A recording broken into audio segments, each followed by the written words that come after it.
Susan, this is, like Skip said, this is virtually every day we get at least a mini failure from the VA.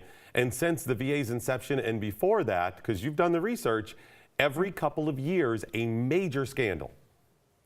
A major scandal. And, it just continues. It's like we wait for a little while for it to go away. It all quietens down. We're told by the administration, everything's fine, everything's fixed. And we find out that's absolutely just not the truth.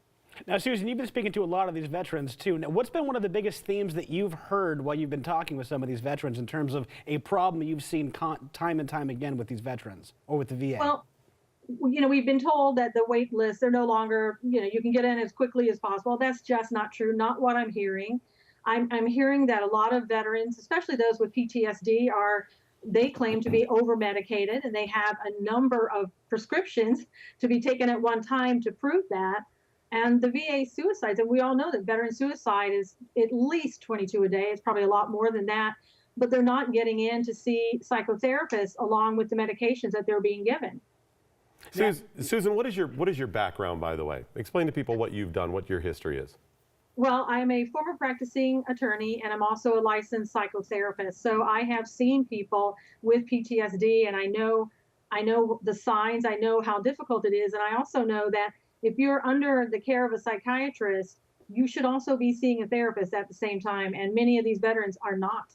They can't get appointments. I mean, and it seems to be, and again, you have a background in this, that they just want to medicate them and shut them up. Again, this is a little conspiratorial, I'm admitting that, but it seems to me like they're doing this with alternative motives in place, because we know this is not a solution. Anybody with any medical knowledge knows you just don't give people drugs and say, oh, it's all going to work itself out. There has to be some therapy, and you have to get to the root of some of these problems. And certainly 25 medicines at once is not going to help them.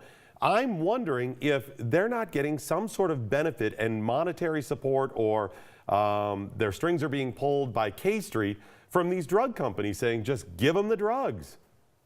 Well, I think that's a real possibility. And I just don't understand, because in my practice and the time that I've been practicing, I've never seen anyone be given that many medications at one time. There has to be a reason for that.